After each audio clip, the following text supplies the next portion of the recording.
Vamos agora ao módulo 19, medidores elétricos. Bem, o que a gente vai tratar nesse módulo é sobre o conceito de galvanômetro. O galvanômetro nada mais é que um dispositivo que detecta correntes, mas de pequenas intensidades, só correntes muito baixas. Então, com o galvanômetro, a gente vai construir um amperímetro ou um voltímetro, depende de como a gente vai fazer essa construção. Vamos estudar isso agora.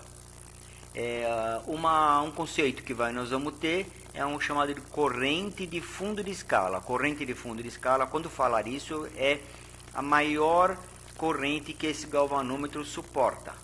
Tá? Então, é a corrente máxima que pode passar pelo galvanômetro. Tá? Então, o galvanômetro está aqui. O símbolo que ele é colocado como um amperímetro em série com o circuito, utiliza esse símbolo para ele. Vai passar por ele uma corrente I do galvanômetro. Ele tem uma resistência interna, geralmente muito pequenininha, a resistência interna do galvanômetro, e U entre os terminais do galvanômetro igual a R vezes Z. Tá? Bom, vamos construir um amperímetro.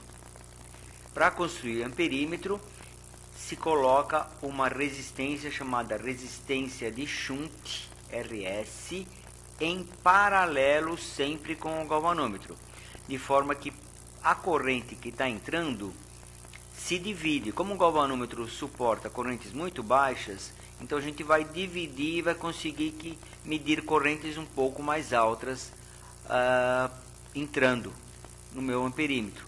Tá? Então vamos colocar uma resistência em paralelo, chamada de RS. Então vamos ter o IG, a corrente que passa pelo galvanômetro, e S, a corrente que passa por RS. Bom, a gente viu que colocando em paralelo, a DDP nos terminais é igual.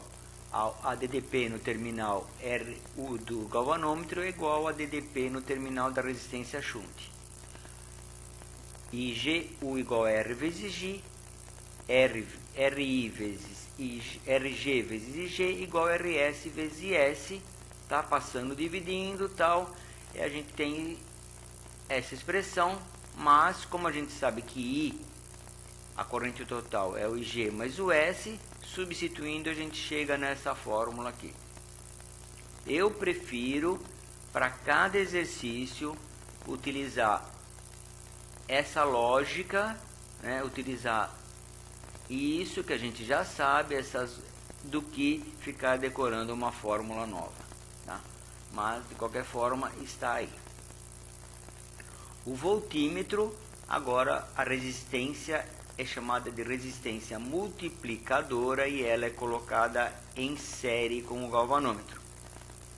De forma que agora a DDP que é aplicada no voltímetro será a DDP do galvanômetro mais a DDP da resistência multiplicadora, e a corrente é a mesma agora que passa pelo galvanômetro e que passa pelo RM. Então agora a corrente é a mesma, e igual a U sobre R, a gente tira o valor do U da resistência multiplicadora, o M. Como o total é igual o G mais o M, a gente chega a essa fórmula final. Novamente, eu prefiro aplicar o conhecimento que nós temos para cada situação do que ficar decorando uma fórmula a mais. Ok, pessoal? Era isso.